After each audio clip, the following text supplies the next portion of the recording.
Hi, it's me, Ingrid INFP, and I wanted to talk about theoretical thinking and INFPs. Also, kind of a theory of mine of how INFPs maybe are some of the most sensing of the intuitives. Not maybe the most sensing of the intuitives, but one of them. And why INFPs maybe aren't the most interested in theoretical concepts.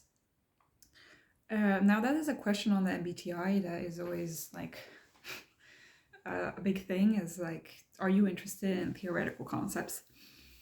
And it's like, yes, but no. And I got thinking a little bit more about intelligence, because 2 days ago I had a meeting with the habilitation because I am newly diagnosed with autism. So I realized like, oh wow, I'm not only average intelligence, I'm like sometimes below average, and that really hurts to know, as somebody who, you know, as a child was considered very smart. Now, this isn't really news to me, but it kind of sometimes some facts like hit me in the face, and I'm like, ugh, what? I didn't realize it was this bad, I guess. But so I realized, okay, so yeah, I already knew I wasn't like that smart, but now I feel like the opposite of smart. I'm not going to be using any degrading terms for people who are not smart, because it makes me uncomfortable. But yeah, I think that it is not just linked to my autism. I also think that this is linked to being INFP. And I'm not saying INFPs are not smart. What I'm saying is that I think that INFPs are at that balance between practical and theoretical. And that makes it hard to pinpoint our intelligence down compared to certain other types that are more stereotypically practical smart or stereotypically theoretical smart. INFPs kind of are in the middle. What kind of pushed me to make this video as well is that Vondelpete made a video about his Big Five. He took one of those Big Five tests, and it was a very detailed Big Five. I hadn't seen such a detailed one before, but he went through, there was a certain thing that was like theoretical interest, or I don't really know what it was, but he said that he was not interested in theoretical topics. He was not interested in thinking about them or talking about them, but then he did a philosophy degree. So I don't really understand that, and that's hard to understand, but I understand how that can happen, because it's sort of like there's a pull for INFPs to want to understand the world and abstraction and new ideas and all of that, because we have an E, and so there is the intuitive part of us that is interested in the abstract world of ideas and concepts. And I think that art and that kind of thing is very a lot of INFPs really like and want to pursue. Philosophy, though, is a different kind of abstraction that is like on a whole other level. And it also requires a lot of study, I think. I've never done a philosophy degree, so I don't know, but I'm guessing it requires writing a lot of essays, reading a lot of books, and understanding what is going on in those very analytical kind of books. I think that even though INFPs can be quite smart and can be quite analytical and have that thinking side, it does get a little bit like a jumble on our heads, and it's hard to create a frame of thinking because we have TI as our last daemon function. And, you know, our sensing function is quite low, so we're not very practical people either. But I think that we can figure out the SI world a little bit better than this strange world of frameworks and impersonal logic that, you know, the INTP maybe understands better. And I think that maybe if we also don't have NI in our normal stack, so we have a little bit more of a hard time with certain of these abstract concept things than an NI user would. So if I were to say who is the most intuitive of the sensors, I would say it would be the ISFP. Because the ISFP has NI is their third slot, just like the INFP has SI in their third slot. And so the ISFP, often a lot of artists are ISFP, and they can tap into that NI and come up with really deep theoretical stuff, you know. I have a friend who I think is an ISFP and who is, she's now a zoologist, and she is really interested in, like, she looks at the movements of bees and stuff, and she puts like little like GPSs or little sensors on these little bees, and then she calculates like their movements with like a radar, and she tries to explain this to me, and it's too abstract for me. I cannot understand it. But also the depth of the art that an ISFP creates is also mind-boggling. You know, it goes so deep, and you wouldn't know it from all of the SE-ness that's going around in the ISFP. So I would say the ISFP and maybe ISTP would be the most intuitive of the sensors, and I would put maybe ENFJ as the most sensor of the intuitives, and then INFP,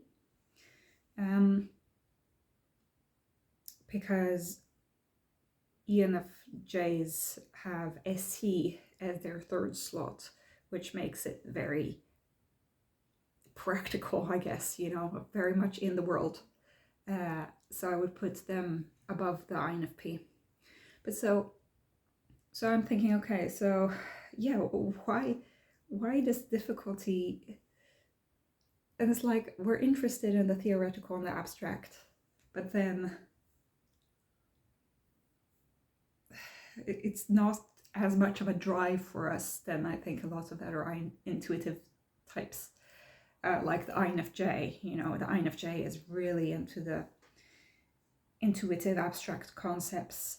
The INTJs as well, INTPs too, and the ENTP is also very much into the abstract concepts. I just feel like, I think that I am really bad at debating, so that is hard for me, and it's hard for me also to express things in the regular talk discourse manner, and I think that that's why maybe INFPs turn towards art to express these ideas in some way, which is abstract in itself. But I don't think that we are really used to this dialectical kind of thought process of like, I've heard TI users explain like their thought process as if it was like lines on a computer, or like a sort of logical process. For me, my thoughts are just like flying balloons in the air, and I'm just like, oh, look at this one, look at this, which doesn't lend itself well to like the philosophical, it doesn't lend itself to any kind of theory, scientific theory or philosophical theory or whatever. It's more just like a cloud, and so I don't enjoy that much theoretical, analytical kind of concept. I get bored, and I need to connect to things emotionally in order for me to understand what we're talking about. And I need to see the practical value of it. Because okay, so I work as a doctor, so I need to know things, right? And I need to understand abstract concepts. But it's difficult for me to take an abstract concept and see okay, how does that link to what we were talking about from the beginning, And I can do it, I've gone through medical school and the whole, all this stuff, but I'm not that interested in the physiology behind it all. It is interesting, but only because that's a certain, it leads to something else, It's not because this little molecule is interesting in itself. Maybe sometimes I'll get an emotional reaction to oh, I really like the Krebs cycle, and then I will get really interested in that. But it's it's like I get attached to certain concepts, which isn't the way to go when you're trying to be objective in these certain situations. So, you can't get attached to a scientific theory you can, but it's not the way it's supposed to go, and it's more of a liability than anything else. So I would be the person who would be really attached to a certain hypothesis, which then, and so I understand why the thinker, especially the NTs, will be like, why are you getting attached to why you're not thinking rationally, And I get it. But it's because it's the only way sometimes to get me interested in something is to get myself attached to something. And otherwise everything seems quite cold and honestly quite boring, And that's why I know I'm going to make some people, a lot of people who watch this are interested in physics, and I'm sorry, because I cannot get physics. I've tried. I've learned physiology for medical school, and I can get it, but it's never going to be my favorite subject. And yeah, it's sometimes I get in very attached to a certain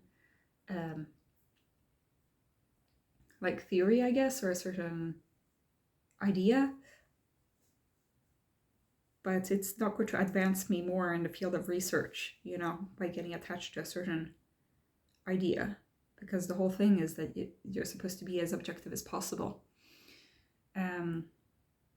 So I think that here my TE kind of gets in the way, where it's be efficient, don't why you dilly-dallying, down these theoretical routes? Like, we need to do something practical to get further,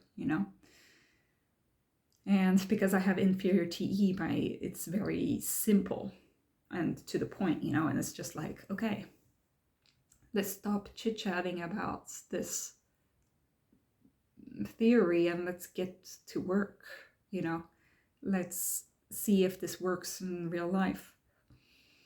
And yeah, so a lot of the times, I know that when I was in school, a lot of the times, like, people would have a lot of discussion, and I'd be anxious, like, I wanted to, let's just do something. We can't just keep talking, because the talking isn't leading anywhere.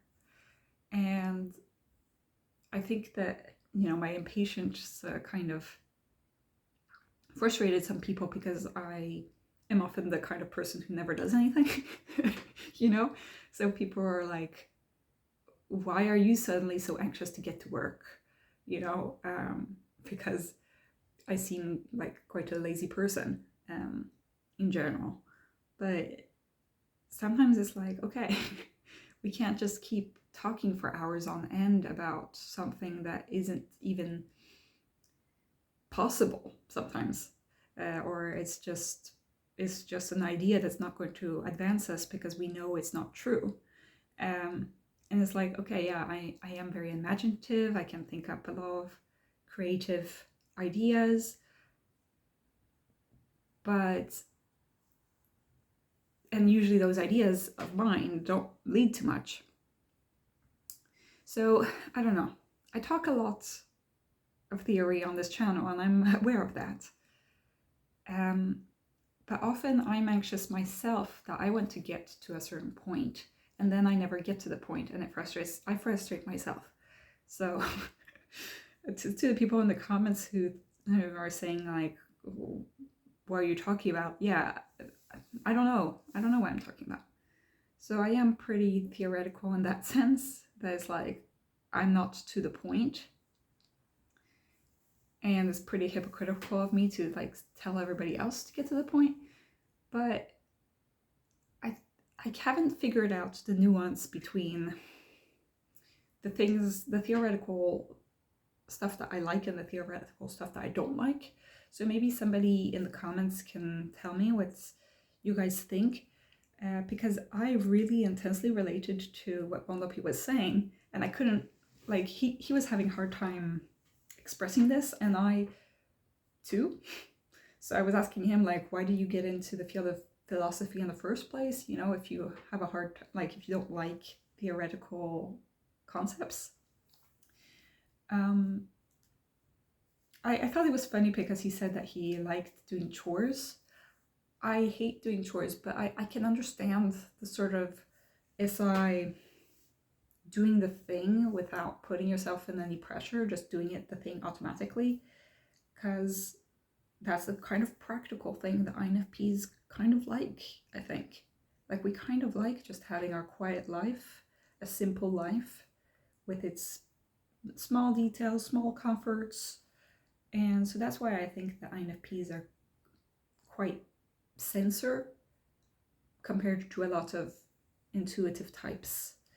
And in some ways, like, ISFPs have another kind of intuition than INFPs, but in some ways they have more intuitive sides than INFP, which can lead to some confusion, I think.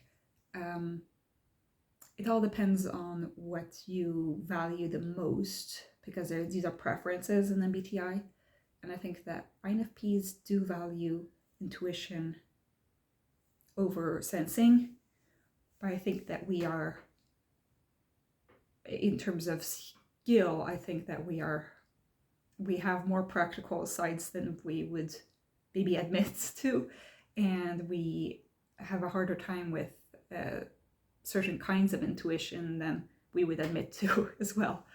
And I'm not saying that we're bad or that we're not smart. I think that INFPs are very smart, and I think, I love INFPs, But I think it's kind of interesting how we can have this dichotomy between loving theoretical things and also not wanting to deal with theoretical things, you know, and hating sensory things, and then just like actually kind of enjoying sensory things. Well, I think that certain other types are more like one or the other. The INFP kind of has that balance, because our middle two functions are our perception functions. Yeah, and also because we have the FIT kind of on the two ends. So yeah, tell me what you guys think. I'm just spouting ideas, and as always, I'm not very organized in my thoughts. But I want to talk a little bit about MBTI and not just about my life and my autism diagnosis that's taking up all of the time at the moment. So yeah, tell me what you guys think. Have a good day. Bye.